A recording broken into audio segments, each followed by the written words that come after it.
क्या हाल है सही चाचा? चंगा हाल है साईं। तबीयत सेहत ठीक है? ठीक ठाक साईं। सानू पता लगा है भाईजान भाई क्या हाल है? ठीक ठाक हो? तबीयत सेहत ठीक है? उम्मीद है कि तुसा ठीक हो सो।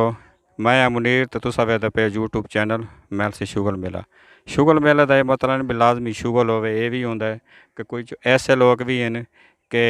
जिन्होंने लोगों की थोड़ी मदद करनी पौंदी है, शोदे गरीब लोगों का ख्याल करना पौंदा है ते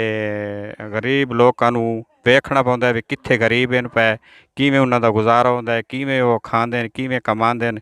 ते अज अगर असां ऐसी जगह ते आए खड़ोते हैं और तुसा जगह वेखते ते खुद इस चीज़ को वेखते ते खुद इस चीज़ ਨੂੰ तुसा अफसोस करे सो और बड़ा गम ਦਾ एहसास करे सो कि किवें लोग ये गुजारा करते हैं और इन्हां दी वहमण दी जा किवें और इन्हां दा खावण दा और इन्हां दे कमावण दा ये किवें कमांदे ने ते किवें खांदे ने। अज उन्हां नाल तुहानूं गल कराइने और डायरेक्ट उन्हां नाल मिलाइने ते आओ तुहानूं विखाइने।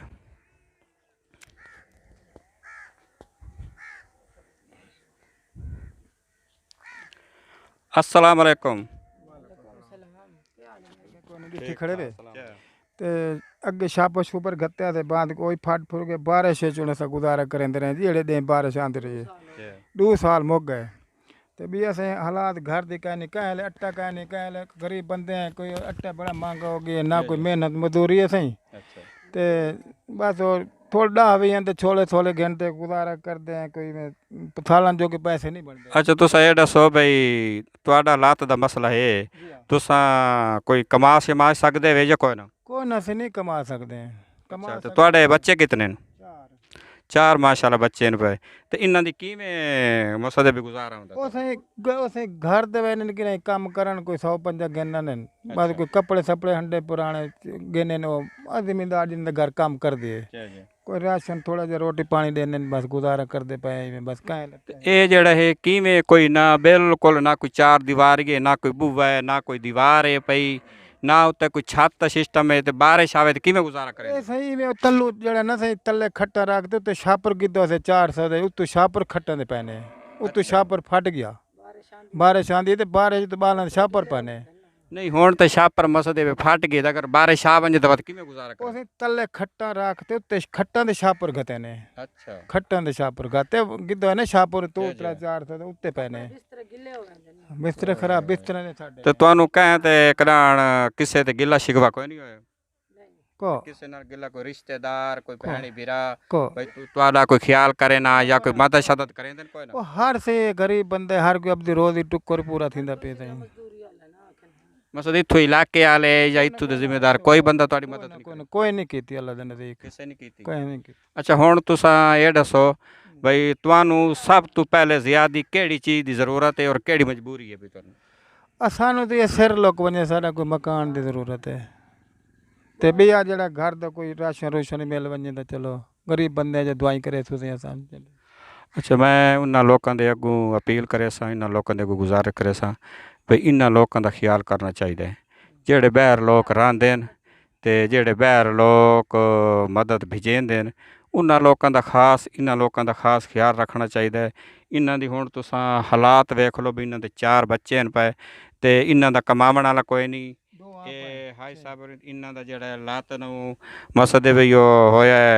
है फाले जो है तो वह टुर नहीं सकते वह भी नहीं कमा सकते उन्हों की घर वाली है भाई तो वह भी जड़ा है किसी को घर मजदूरी करते तो खाते हैं तो इन्होंने लोगों का ज़्यादा तो ज़्यादा ख्याल करना चाहिए। तो मैं ज़रा बाजी होर नाल गल करे सा बह वन इतने बाजी सलाम अलैकुम। वालेकुम सलाम क्या हाल भाई? ठीक अच्छा ये दसो भाई इन्होंने बालों का किवें तुहाडा गुजारा होंदा ते बालों दी किवें परस करे? बस बाल लिठनी नहीं मैले गचेले ना साबुन ना कुछ ना पढ़ाई ना रोजी पूरी थी वे ना असां उन्होंने पढ़ाऊँ खर्चे पूरे करूँ बस वो मजदूरी कराने 2 घर काम 1500 दे देंदे एक घर 1500 एक घर 3000 बनते बस के आटा लाऊँ कैशा लाऊँ कपड़े लाऊँ के वगैरह भाई बालों की दवाई करूँ के अपने भी करूँ आप ही मरीज़ है मैं खुद मरीज़ हाँ मैदे दर्द वक्खें दर्द हुणे भी मशीन लवा ते दवाइयां घेना ही बस तैं कोल पैसे मंग 500 कैं कोल मंग 300 कैं कोल मंग 2000 की दवाई गिद्दी जे टुरन जोगी थी छुट्टियां की बैठे रहे घर तो रोज़ी पूरी नहीं थी दवाइयां करते वक्त गए तो बात वो 150 लाया ने क्या वेले रुक परूथी भाजी लाया क्या वेले ताज़ी लाया क्या वेले फ्रिज दी लाया क्या वेले चाह न पीती परसों मैं 3 दिन चाह नहीं पीती मेरे को उठा नहीं वैंदा कि रुत भाजियां कोल वाई थे कप पीते। अच्छा तो मैं हुण तुसां ये दसो भी तुहानू अगर सब तो पहले राशन पानी इंशाल्लाह तुहां नाल वादा करे ने अल्लाह ताला ने एक भेजा है ठीक है तो ज़रूर तुहां नाल वादा करने तुसां हुण परेशानी लवन की ज़रूरत कोई नहीं तुहाडे कोल हर महीने दे महीने राशन ही आसी और तुहाडी इस जगह की जिहड़ी है पई मैं तुहां नाल वादा करे ना तुहानू कमरा ज़रूर इंशाल्लाह पवा देसां मैं सिला नाल गल करदा ठीक है उन सारी छत दा सिर लोक वंजे ना सारे सर्दियां दी बारिश आई है ना सियाले दी ते इमें कूस कूस बिस्तरे सिने हो वेंदे हैं छापरां च पानी आ वेंदा है बह बह बह के पूरी रात गुजर वेंदी है बिरा बंदे पूरी रात अखां च ते बिस्तरे पूरे कपड़े पूरे इवें किथाई सिर कपड़ा सुक्का नहीं आंदा बंदा पा लवे भी हुण ठर गए हैं सर्दी तो ते इवें कुल्फियां बन वेंदे अस तो तुहाडे रिश्तेदार दा कहें दा कोई नहीं मकान शकान भी तुहानू दे देवन भी आ ते तुसां इत्थे रहो नहीं भाई वो जड़े ना सारे सिल्ला सपेंद गरीब बंदे न सारे मेरे एक जमात रहे तो ओंदे देख ले ओ 7 दिन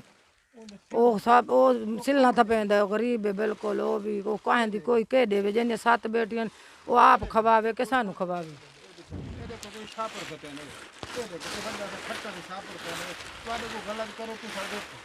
चलो ठीक है रख तो ठीक है समझ आ गई चलो सी ठीक है ते अच्छा मकसद है भी तुहाडा कोई जिया रिश्तेदार कोई नहीं भी जेड़ा तुहानू कोई उन्हां कोल कोई कमरा होवे भी तुसा फिलहाल इत्थे बह रहो जिस टाइम तुहाडा कमरा बन वैसे तुसा घर चले वैसे जे कोई तुहाडा भैन विराज रिश्तेदार कोई नहीं नहीं कोई क्या नहीं प्यो मर गया माँ मर गई भिरा है कोई ना 9 भैनियां सारियां खत्म हर कोई बुढ़ियां थी तो आप कई मर गई कई जिंदियां तो बुढ़ियां आप देश नू पईयां कहें तो कोई वाली वारिस कोई नहीं पेके है कोई ना भिरा है कोई ना इन्हां दा आखण ये पिया बई मेरा प्यो ही फौत हो गई है मेरी माँ ही फौत हो गई है साडा कोई करने वाला कोई नहीं मेरे भिरा भी कोई नहीं ते मेरा अल्लाह तो सिवा कोई आसरा कोई नहीं तो बस जेड़ी तुसां खांदे ने ओदा शुक्र अदा करदे ने जे जेड़ी रुखी खा लेने अल्लाह ताला देंदा थोड़ी देंदा ज्यादा देंदा अल्लाह ताला दे कुछ दुआ मंगदे हैं चल अल्लाह ताला ये पेट थोड़ा जा भर दिते शुक्र अलहमदुलिल्लाह इन्हां दा सही आखण है पिया बई अल्लाह ताला जो भी दे देवे ओदा शुक्र पढ़ना चाहिए दुआ कहन कोई देवे दुआ मंगदे हैं उनदे वास्ते अल्लाह ताला ओनू ज्यादा देवे ओनू रिज़्क च बरकत पावे ओ अल्लाह ताला दा सवाली बने अल्लाह ताला ओनू जेड़ा ना अच्छी देवे असा गरीब कोई सानू देवे ना कोई अच्छा बंदा असा उनदे हत्थे दुआ पढ़दे हैं कुरान पढ़दे हैं नमाज पढ़दे हैं दुआ बड़ी करदे हैं अल्लाह ताला साडा ढिड भरेंदे ने इन्हां दा आखण है पिया बई कोई अगर साड़ी मदद करे ये तुहानू इन्हां दा असां ये घर विखाईने है भी इन्हां तुसां घर दी हालात वेखो अगर मेरा कैमरामैन तुहानू ये अगर इन्हां दी जगह विखा देवे अगर मेरा कैमरा इन्हां दी तुहानू जगह विखा देवे भी ये इन्हां दी इस तरह दी ये इन्हां दी बहण दी जगह है पई ते इत्थे वेख लो भी कोई उत्तू ऐसी छत कोई नहीं कोई इन्हां दा वाशरूम कोई नहीं ते इन्हां लोकां दी हिम्मत है इन्हां लोकां दा सागर मेरा कैमरामैन पूरी तुहानू ये जगह विखा देवे देख लो अंदर कोई ऐसी जगह कोई नहीं भी जिथे कोई बंदा ते सुकून नाल बह सकदा है ये बिल्कुल ही मैं समझो जिवें एक सड़क ते या रोड ते कोई बैठे होंदे न उन्हां दा ये हालात है भी उस तरह बैठे इन्हां दे निक्के निक्के बच्चे न पे इन्हां बच्चों की तुसा वेख लो भी के पोजीशन है पई इन्हां बच्चों के के हालात हैं पे और बच्चे के खांदे होसन और के माँ प्यो दे अगू उन्हां दे अगू गिला शिकवा करदे होसन जेल्लै माँ प्यो कोल होसी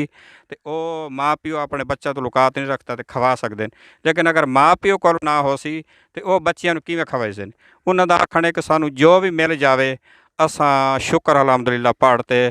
ते अल्लाह नूं याद करते ते संभोने ये तुहानूं सारी जगह विखाई है इन्हां दी ज़्यादा तो ज़्यादा इमदाद करनी चाहिए इन्हां दी ज़्यादा से ज़्यादा ख्याल तो ये बाहर का तुहानूं सहन विखाइंदे पे हैं भी ये इन्हां दा एक सहन है पिया ये तुसा वेख लो बई बाहर का दरवाज़ा तो दूर की गल है इत्थों की 4 दीवारी बिल्कुल कोई नहीं देख लो सामने वेख लो गैर आबाद जगह पई है सामने सड़क है पई ये सड़क दे नाल है बैठन इन्हां दा कोई ऐसा जड़ा है अंदर बहण दी या अंदर इन्हां दी जगह कोई नहीं ये इन्हां दी बाहर दा सहन है पिया ते इन्हां दा वेख लो कोई मोटर कोई नहीं कोई बिजली कोई नहीं ਕੋਈ ਐਸਾ ਬਿਜਲੀ ਦਾ ਇੰਤਜ਼ਾਮ ਕੋਈ ਨਹੀਂ। ਇਹ ਤੁਸੀਂ ਵੇਖ ਲਓ ਕਿ ਇਹਨਾਂ ਦਾ ਪਾਣੀ ਦਾ ਇੰਤਜ਼ਾਮ ਹੈ ਵੀ ਆ, ਇਹ ਕਿਵੇਂ ਗੁਜ਼ਾਰਾ ਕरेंदे ਉਸ ਨੇ। ਤੇ ਇਹ ਪਾਣੀ ਨਾਲ ਹੀ ਨਾ ਆਪ ਵੀ ਕੱਪੜੇ ਵੀ ਧੋਵਣੇ, ਆਪਣਾ ਖਾਣ ਪੀਣਾ ਵੀ ਕਰਨਾ। ਤੇ ਇੱਥੇ ਵੇਖ ਲਓ ਵੀ ਇਹਨਾਂ ਦਾ ਇਸ ਤਰ੍ਹਾਂ ਗੁਜ਼ਾਰਾ ਕਰਨਾ ਹੈ। ਤੇ ਮੇਰੀ ਇਹ ਗੁਜ਼ਾਰਿਸ਼ ਹੈ ਕਿ ਇਹਨਾਂ ਲੋਕਾਂ ਦਾ ਜ਼ਿਆਦਾ ਤੋਂ ਜ਼ਿਆਦਾ ਖਿਆਲ ਕਰਨਾ ਚਾਹੀਦਾ ਹੈ। ਤੇ ਅਗਰ ਮੇਰੀ ਵੀਡੀਓ ਅੱਛੀ ਲੱਗੀ ਹੈ ਤੇ ਇਸ ਵੀਡੀਓ ਨੂੰ ਕਮੈਂਟ ਕਰਨਾ ਹੈ, ਸ਼ੇਅਰ ਕਰਨਾ ਹੈ, ਲਾਈਕ ਕਰਨਾ ਹੈ। ਤੇ ਮਿਲਸੂ ਅਗਲੀ ਵੀਡੀਓ ਦੇ ਨਾਲ। ਅੱਲਾ ਹਾਫਿਜ਼।